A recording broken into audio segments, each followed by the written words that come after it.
Hi guys, this is Michael Mirdad, and it's time for our Friday night spiritual insights with Michael Mirdad. So thank you for joining us. Right now what I'm feeling like talking about is, what if consciousness really is all that matters? What if everything is really just consciousness? Now, hopefully most of you that would be watching a program like this would go, oh, I totally get it. Consciousness, now there's a couple of versions of conscious or consciousness. There's the consciousness or awareness that we are one with God. But even when we thought we could separate from God and came into the universe and the earth plane and all that, we took on a limited consciousness. So there's our divine consciousness, and then there's a limited version, a human consciousness. And we sort of float between these two because one is like the divine and all that is, and the other is not so. It's an illusion, and yet we're trying to live in this, deeply knowing that we're divine beings, and yet living in this. How do we do that? What are we going to do? How do we pull it off? People ask me that all the time, and I say, know the truth, but respect the illusion. That really summarizes it all. And I appreciate that God once gave me that line, because that says it all. Know the truth of who you are deep inside, even if consciously you don't remember it all the time. Just know deep in my soul, I know that I am part of God and I am very holy. Just say that you know it deep inside, because that allows you to then also be a human and mess around, make mistakes, etc. It allows that. It gives you rooms for that, space for that. So keep that in mind. So what if everything is about consciousness? What if everything is reflecting my awakening or my choosing to be asleep? That means all of life's tests have a purpose, but yet they don't. Life's stuff doesn't have a purpose from the divine standpoint, because I am as God created me, and I just forgot. So that's why I'm not consciously aware all the time about my divinity and the state of heaven and bliss and peace and joy and oneness.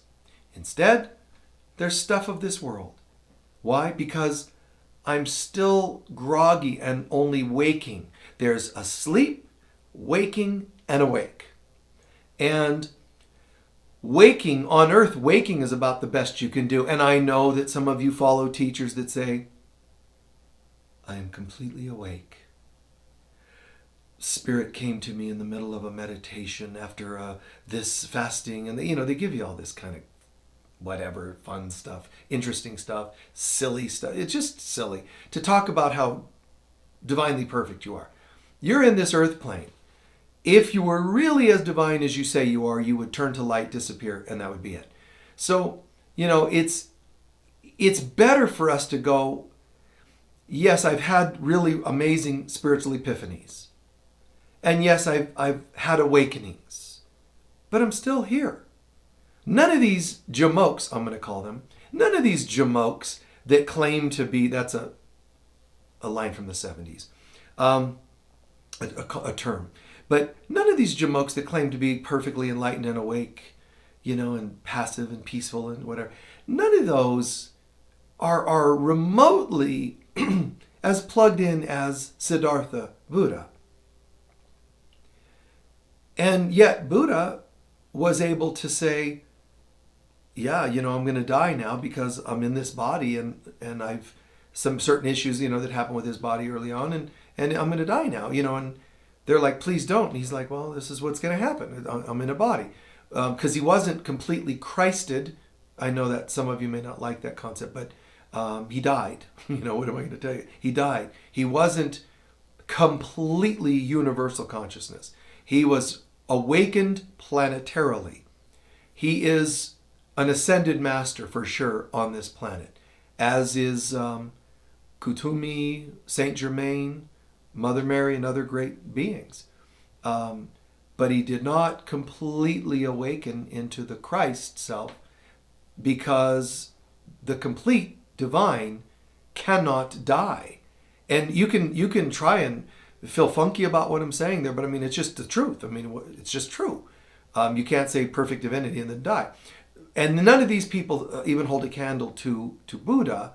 Not that we're trying to be like in a race or comparison here, but I'm just saying that when somebody says I'm perfectly aligned, enlightened, and at one with whatever, it's just kind of silly. I feel great. Michael Mirdad, I feel great, man. I am awake in so many ways. And yet I don't stand around telling you, kiss my feet, I'm enlightened, I'm awake, or whatever, because I don't care. That's the way I feel about it. If I'm completely enlightened, I'm still not going to say it because I don't care. If I care about being enlightened, then I'm still attached to something of this earth plane. So, I'd rather just say, hey, Michael, are you perfectly enlightened? All I know is I am as God created me. Do you know that all the time? I don't know, but do you want to have some pizza or not? Hand me a slice. Like let's not obsess on being pseudo-perfect. Let's instead recognize that deep down we're divine beings, and on the outside human level we slip, and our job is to not slip. That's double not. So I said that on purpose. Our job is not to not slip. You might think it is. To always speak really softly, and that makes you sound enlightened, or your eyes are just always really big and hello, namaste. Oh, beloved, you open your eyes wide and talk soft, and then you're enlightened and wear white or whatever, None of that matters. And I've been through phases of that. I've seen people like that, colleagues and teachers, and the next day they're still drinking and they're still doing whatever, not wanting anybody to know about it. And to me, it's like, just bring it to God. Just say, here I am.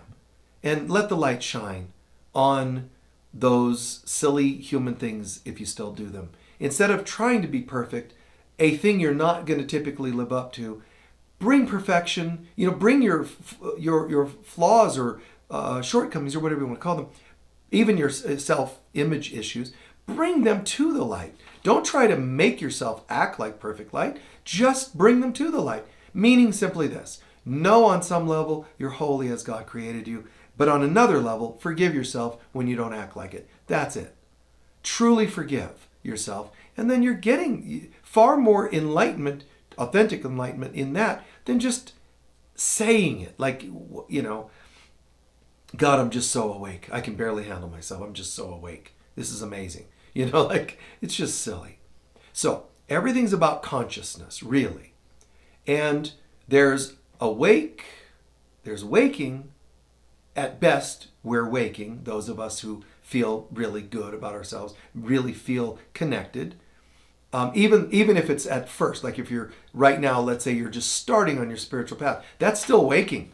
Whether you're stage 1, like, grade 1 or kindergarten waking, or a senior in waking, who cares? That's still the group you're in, waking. Sleeping are people that are asleep. They're not wanting to see life as a lesson, as a test. They don't want to pass any test. They don't want to graduate to other levels. They want to just stay in really dense consciousness or shallow consciousness or whatever. Okay, so that happens in this world. And there are a lot of things going on in the world currently that are to test people. People that failed their tests, yes, they failed. People that failed their test when an election happened and went nuts are being tested again, with health issues and all that. And just say to yourself, how do you want to handle this? Now, in our Course in Miracles course, we're doing a Course in Spiritual Awakening. You're welcome to join us. It's Wednesday nights. But in that course, we're following some of the course workbook lessons, obviously. And one of them, there's a few the last week that have been great, but one of them is around the idea of I'm entitled to miracles. This was covered just a few days ago in our course. But I'm entitled to miracles. And even others related to that having to do with, I will that there be light. And I'm willing that God's will be done. Like, I am not subject to the laws of this world, only God's laws. Now, if I said to people more and more publicly, when they say to me, are you worried about this? Are you worried about catching something? Are you worried about financial issues or whatever? Go on. And we all have these things that, waves of that come into our lives. My job is to remember I am not subject to the laws of this world, but the laws of God. Meaning, I'm talking about the laws of physics and nature and whatever, finances and health and whatever. I'm allowed to say no. No, thank you. Now, that becomes very controversial because then people attack you and say, you're not being responsible and so on, and you should do this and you should do that. What they mean is we're afraid and we want to see you panic like the rest of us so we can all live in this kind of dark cavern, like some gross sci-fi movie where we're all just creepy down in the darkness. And when someone goes, no, I feel like everything's fine, everything, oh my God, what you have to listen to. So it's like going to another level of responsibility to really get what I'm saying, because that's part of consciousness and growth. So what I want to share, just if you don't mind, just imagine this for a moment. Tune into this idea. What if everything is consciousness? What if everything is reflecting our consciousness? And it is, by the way. If everything's reflecting consciousness, then does hiding away in your house, and I'm not saying don't do it. Respect the illusion. Know the truth, but respect the illusion. So people are saying, well, they have a virus going around, so what are they going to do? And by the way, they're in the illusion. You can play with some of the illusion. You can know the truth, pray to God, say, I'm choosing to know your truth, and still take some extra vitamin, blah, blah, blah, whatever it is, that you feel makes you healthy. There are people using saunas because it warms the body. You're burning off viruses almost like a pseudo fever by getting in a sauna for 130 degrees that some people are using, and you do it a few times in a row, and it kills viruses. That's great, but people have been in saunas and died of something eventually. A sauna is not going to save you from a car crash, is it? Stuff happens. So don't get attached to any of the illusions, but if you believe in some of them, use them. But don't shame other people that don't use them. Let them do their thing, including the people that run around scared of everything about, health right now and all that. Let them be afraid. Try to be an example of something else. If they ask and you can't just go, well, if you prayed more, it wouldn't happen. Talk to them about saunas. Talk to them about immunity, nutrients, and whatever. If that's where they're at, you're more of a Christed being when you can meet people out there where they're at and not be feeling like you're lowering yourself, nor should you be pushing and pulling them. Just do your best to be the presence of love. So what if everything is really a reflection of consciousness? Then the world having this need to withdraw and hide away, it's just a reflection. So look at how you can respond to this. Well, I don't know. It's a reflection of consciousness. Oh, but isn't it bad that this is happening? I don't know. I guess some people, it's kind of nice because it's going to make them rethink things. Then another news thing, somebody's going to say, oh, this is terrible, isn't it? Well, you go, I don't know. Oh, it is, because it's causing people to now, they're fighting at the stores over toilet paper. I think that's hilarious. It's tragic and hilarious. Because what they're mostly fighting over so far, now had this been a different kind of global crisis, they'd been fighting over Pop-Tarts or something else. But right now it's toilet paper. So this is hilarious because people are still thinking things of this world will protect them. And this is all a funny metaphor. They think things of this world will protect them. So what funnier analogy of us thinking something's going to protect us than fighting over toilet paper? It's almost like if only we had enough toilet paper, our ass would be covered, and, it's just a weird metaphor for then we're okay. And it's like, no, because if you're fighting over toilet paper, you still don't get it. And if the deficit in the world was fuel, oh my God, it'd be even crazier right now.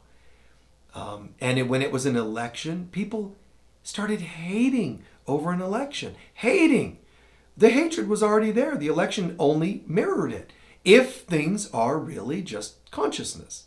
Now, if you don't want to believe things are consciousness, you want to say, no, that's bull. It's all about, the three-dimensional world is my God, my reality. Then I think that's perfect.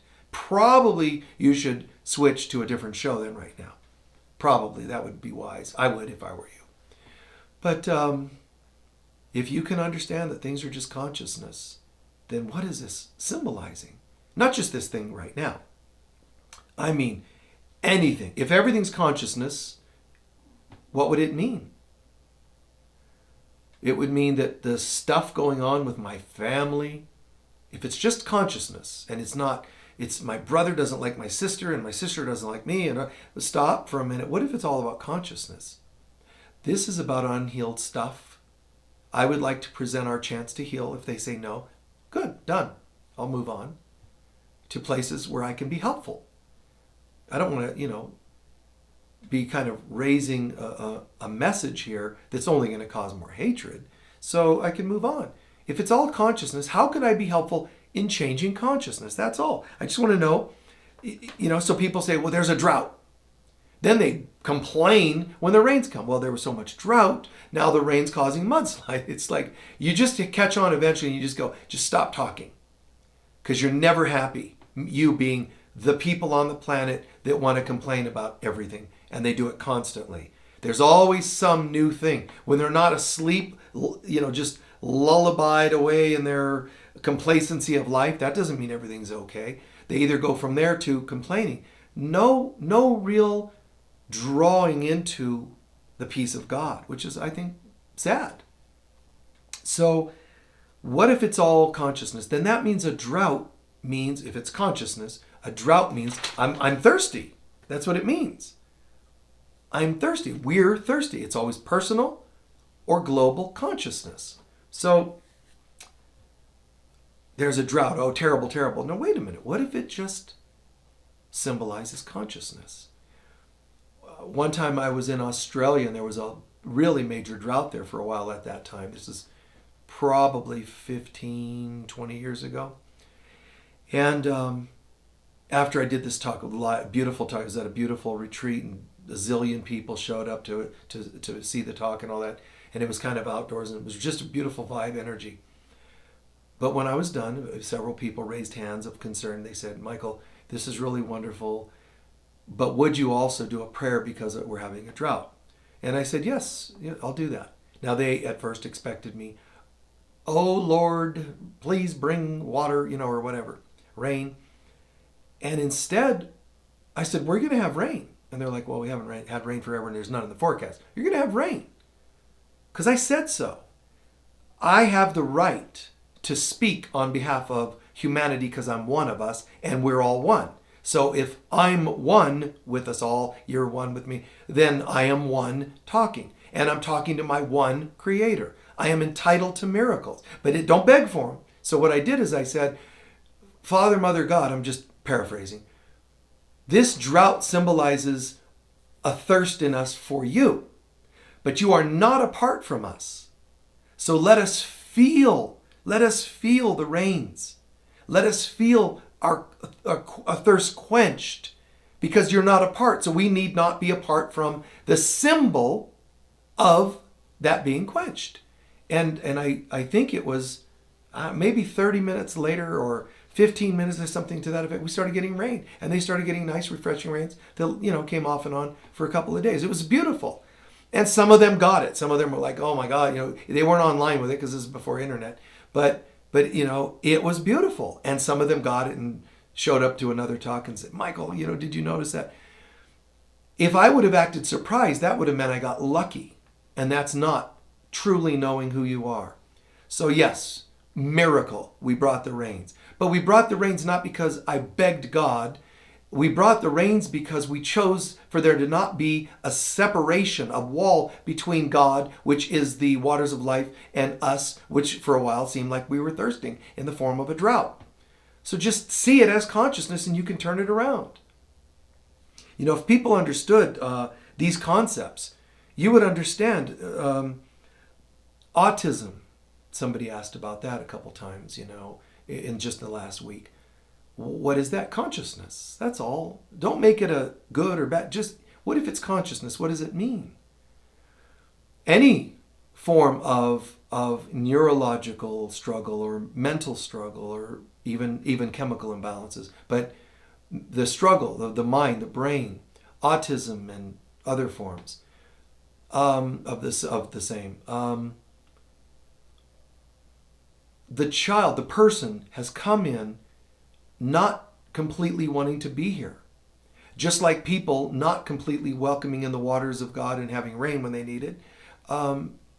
You're feeling cut off because you didn't want to totally be here. So you came into a body, but you did not completely sew yourself into your body. You kind of left it, where the person is sort of being non-committal. I'm here, but not completely. So you didn't completely land in your body. Now, I don't want you to think that that means they're bad, because if it wasn't that, they would have some other, because humans have issues.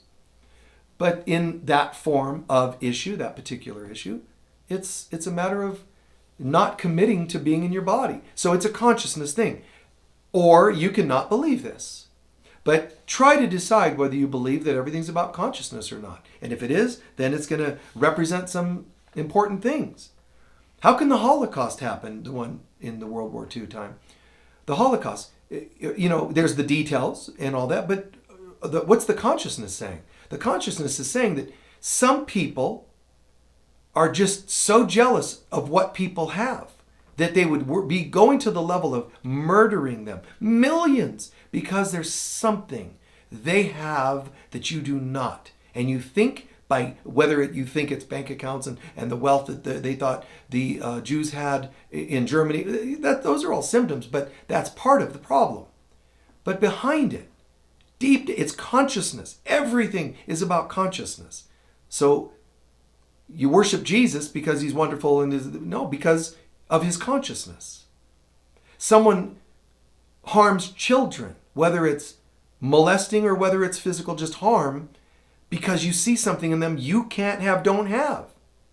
You could have it, but you don't have it because of your own stuff going on, unhealed stuff. It's consciousness. You want something they have in consciousness that you don't think you have. So you try to take it. Some people are murderers because they're trying to get a light. Even the ones that try to control and manipulate their victims, as it's called, it's really about consciousness. They want consciousness. So when people try to study these kinds of predators, they're not going to really understand it. They're only at best going to analyze the behaviors. They never really can get to the real problem. That's why it's never solved, because it was about consciousness. And some of these studies don't address consciousness. It's just an unfortunate thing, but that's how they do. If we have a global virus or something, what's the consciousness in that? It can be many things. But perhaps one of them is we're recognizing that we need to cleanse. So in consciousness, maybe a global virus that gives everybody a fever, gives everybody a flu, give whatever they're getting from it, or even just having to look at fears, it's still bringing up cleansing fears. Now, this is all almost like the school of life is saying, you guys are all going to be put on detention and having to look at yourselves. You're going to stay after school and study. What did that look like? Well, that was the election a few years ago, and a virus now, and finances. That economy is going to flare up around this too for a bit. But that's all detention. It's like you didn't study and do your tests when you were in class, so you have to have detention.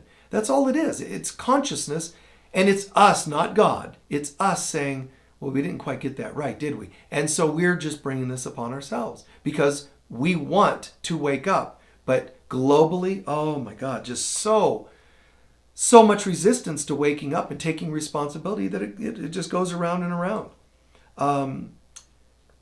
Hearing impairment. What's hearing impairment? Oh, well, it's when this happens and that happens, accident, too much noise or whatever. Well, or it's consciousness.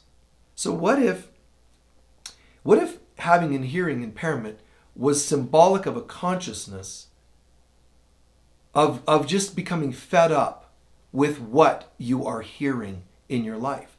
A voice that isn't God's is what I'm talking about. Like your ex, your parents, your school teacher, your boss, or the world. Just the crappy voice of this world lying to you all the time. So maybe the hearing impaired. Well, then why aren't we all hearing impaired? Well, we are. Because you don't hear God every day. So everybody's hearing impaired, by the way. But I'm talking about if it's clinical. Because one person was more sensitive and just getting so fed up that it went to their hearing, because that's maybe where their weak link was or whatever. It doesn't matter. It's still just truth and consciousness. And the same goes for the eyes. If there's a visual impairment, I'm tired of seeing what I'm seeing. I'm fed up with seeing illusion. I'm seeing illusion constantly. Whether I think nice illusions, not nice illusions. I want God. I want to see God, hear God, feel God, be God. And it isn't happening fast enough, so I'm getting fed up. So the world blows a fuse and gets all funky and gets a virus. The world gets, some hearing impaired. Like everybody can go to war and some get killed, some get injured, they don't all suffer the same consequence. So being on earth is like a battleground, A Course in Miracles says. And we have different injuries from being here. But we don't have to have as many, as often, as severe. If we would just learn to see things differently, see things in consciousness. Even aging. And even the aches and how the body compresses and tightens up and dries up and all. How do you know that the body drying up and the skin? Go ahead, keep, live underwater. Then you wouldn't become so dried up. Is that going to help? Just live in a pool of lotion, skin lotion. Well, except that you can't do much. You're going to just stay in an aquarium of goo, with your oxygen out there. And great, you might look better than some, except you didn't interact. Come out. So you can't protect it with stuff of this world. Doesn't mean don't do anything to stay hydrated and so on. It's not what I'm saying. I'm saying don't think that is your God. But see the problem, and then the solutions become easier. And the problem in this case, if I'm drying up, I don't feel the waters of life. I don't feel God. Because God is all like, just, chill. And it's even in a body, it's the joints are lubricated and vertebrae are lubricated and everything's just kind of okay. But in this world that's desert-like, because it's parched, the parched is not parched from moisture. The parched is, I'm parched from love, from trust, from freedom, from laughter. So how do I, well, first you have to see that that's true. Everything's about consciousness. Migraines, people get migraines. What if migraines are not what you think? What if migraines are, and migraines there's pain, what if the pain is, I'm so hurt inside from this or other lives or childhood or whatever. What if I'm so hurt inside that when the presence of God, which takes the form of some of those flashes of light, is my way of saying, I want that light, but I'm in pain. And so there's headache, there's the flashes of light. What if everything's consciousness, then give a consciousness purpose to the light, like a significance to it. Flashes of light.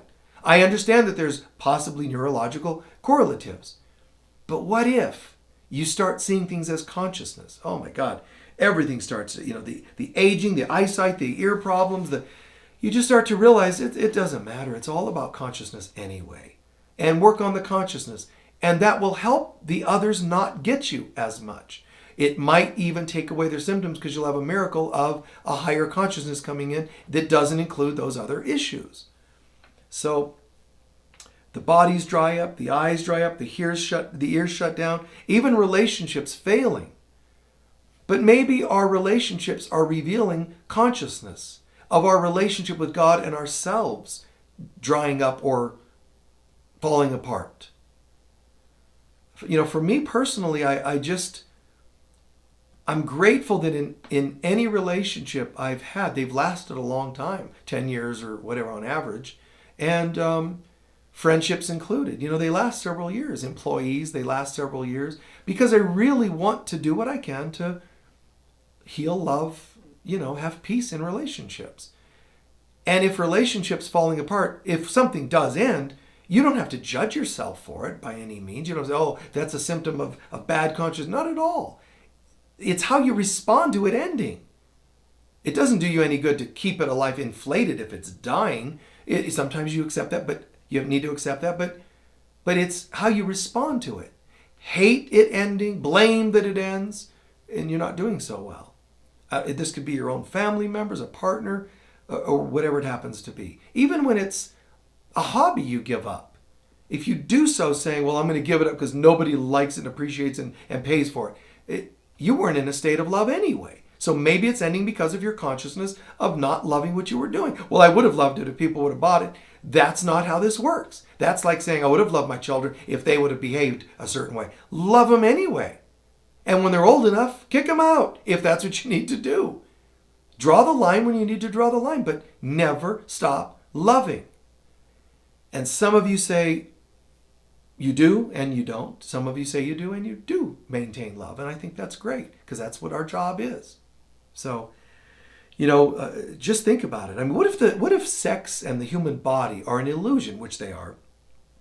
So in consciousness, when you think, well, I need to have sex, I have to, or my body, I need to make it look a certain way, you're affirming a distraction because that's not consciousness. You're forgetting it's about consciousness. So if it's about consciousness, then no matter how I look, I am meant to feel free. I'm not feeling free just because I, sneak off and have a double life and get married to 3 other people in other states and I'm a traveling salesman and call that freedom. Or polyamory, which is a totally false version of love, unless you do it right. And if you do it right, probably having a fun time, right? But most likely they're not, because most people do everything wrong. And I know that sounds harsh, but most human beings just don't understand how to know the truth and respect the illusion. Respect the illusion doesn't mean get caught up in the illusion. You know what I need? If having one lover is nice, having 10 would be 10 times nicer. That's making stuff of the physical world. That's like saying if one meal is good, 10 would be better. And you're just becoming overindulgent. And your body balloons up and you wonder why. One cigarette was nice, one joint was nice, 10 would be better. That's not true. That's what I mean about that, the polyamory. It's when you think it's the thing, then you missed it.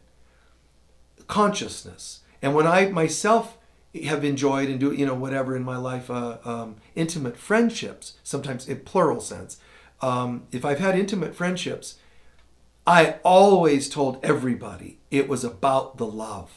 And I'm talking about not just the being in love. I'm talking about the love, the friendship, camaraderie, support. It's not a physical thing. For me, it was always the beauty of people working collaboratively and getting along. And if people weren't getting along, I wasn't interested in the relationships on any level.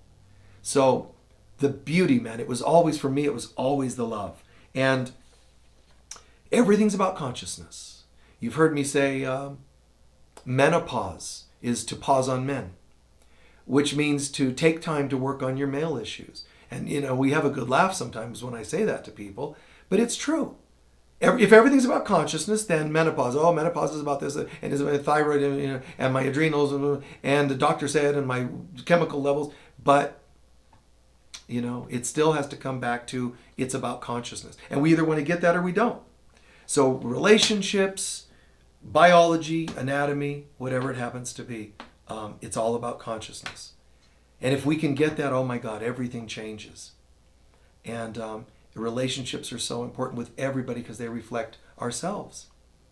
So just keep it in mind, everything about consciousness. I get to relax, I get to breathe, Why am I so into, drinking or smoking pot still? Why am I? It's all about consciousness. Just ask what it is in consciousness. Don't don't obsess or worry about the physical that you do it. If it's about consciousness, then what does it mean? And if it were me, using as an example, if I were having a drink too, and I don't do that, but if I did, and I would look at it, why? And smoking pot, why? And some of you say, it helps me relax. Okay, cool. So if it's a consciousness thing, then what's this about? It's helping me relax. Relax what? My consciousness. Because my consciousness has been really tense and working too hard and perfectionist oriented, or not taking care of my body or health.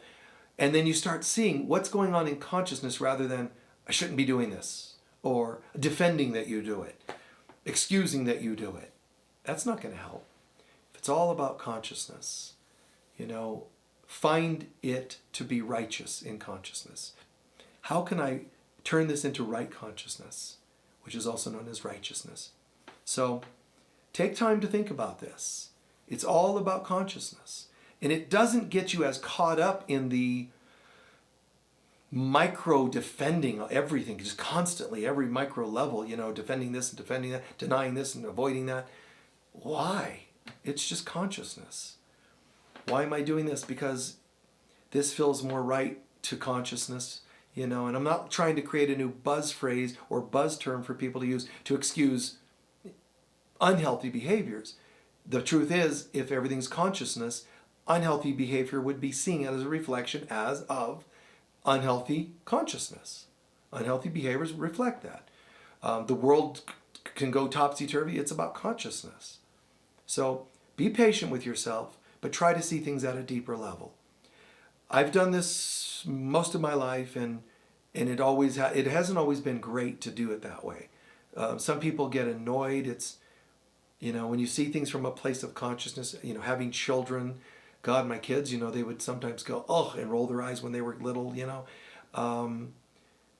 because, if they got in the car and told me about their day at school and how certain kid did this and everybody laughed at this other kid, I would say, well, and to go into my teaching, like, well, guys, you ought to look at that. And they'd say, oh, Dad, do you always have to do that? Let us just hate somebody, or let us just be this way or that way.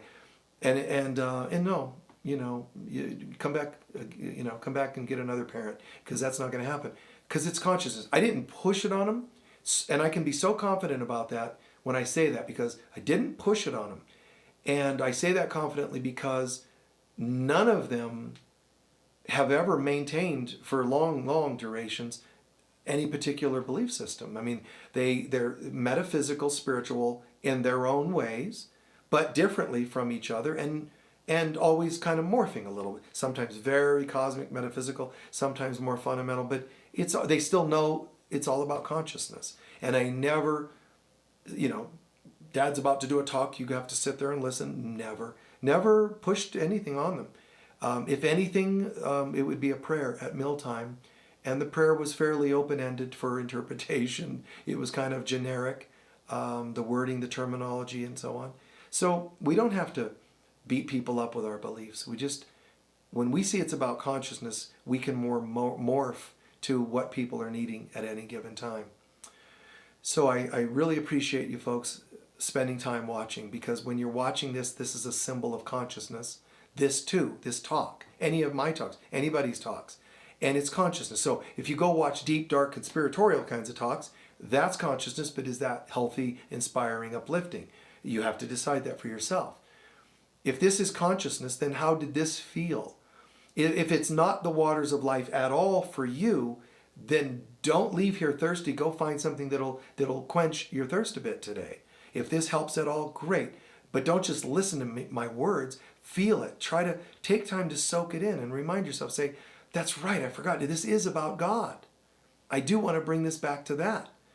God and I, God and I, God and I, and this whole thing going on in the world, it's a reflection of consciousness. Our consciousness, not those bad people, our consciousness. What do you want to do about it? Come back, bounce back and say, it's only the laws of God that rule my life. There are no other laws anyway, except the ones we make up. And if they're made up, they're going to always leave me frustrated. So I choose to know the laws of God. And I choose to affirm that I am as God created me. And I choose to affirm that I'm entitled to miracles. And a miracle doesn't mean I'm entitled to give it now. It means also, and I'm willing to open up to them. I'm willing to help open up what blocks them from being there in the first place. A miracle does take our responsibility to let go of what keeps the miracle away. Otherwise, it would be there already. So open up, open the heart, open the mind, dance, guys. Try to feel I mean, here it is in the midst of everybody talking about stuff. I feel very, this exuberance. And there's moments, people wanting me to talk this and do that and get conspiratory, get negative. It doesn't matter. Yes, it's actually true that there's unhealthy human behaviors behind some of this. I'm talking about that this outbreak came just a few weeks, or some would say several weeks after the official launch of the 5G technology. That's true. But if it's that, or if it's food source, or if that's not the point. It's about consciousness. So yes, on the illusionary, physical, practical level, yeah, there's some of this other stuff that's true. But that is not my source of the news. It could help me, let me do this, let me do less of that. You're not going to stop. When people are going to make money off going to a 5G technology, which means fifth generation of a certain technology, you're not going to stop them. I mean, what are you going to do? Picket? We should not, 5G, bad, 5G's bad. They don't care. They're making so much money, they don't care. The pipelines that spill oil, they don't care that you get upset. They don't like being outed on the news, but it's like the mafia. They don't want to be on the news for another hit because they catch a lot of flack for that from the politicians that they own and all that. That's always been the case. They would rather not. And if certain individuals got them in the news too often, some of the leaders, they'd bump them off because they're like, lay low, man. You're not laying low. Fine, you're out of here. Those kinds of worlds, the money worlds and the power worlds, they don't want to be outed for all the inappropriate things they do. But at the end of the day, they're making big money. And even though they say the money, the love of money is the root of all evil, and some people, no, because they want to talk prosperity, so they want to negate that. It's still true because money seems to give power. So money is behind a lot of problems in this world. And if we could wave a wand and everybody just suddenly has the same amount, and we didn't even need that. We were supplied. There's somebody's going to sit there going, this is beautiful. Wow, isn't this nice? And they're going to sit there going, no, still got to go back to money. I still got to have money. And I got to have more than somebody else. And then I can pull more strings and power. It's just sickness. So power is the root of evil. Some trees have more than one root. And power's part of it, money's part of it. But would any of that exist if people knew who they really were? So all that really is the real main root of the problem is people forgetting who they are. Because then you wouldn't need the other. That's why Buddha called it the root of everything is ignorance. People forgot who they are. I will probably try to do a video exclusively for my Facebook group, my private group. It's Friends of Michael Mirdad, in case you want to join us. Friends of Michael Mirdad private Facebook group.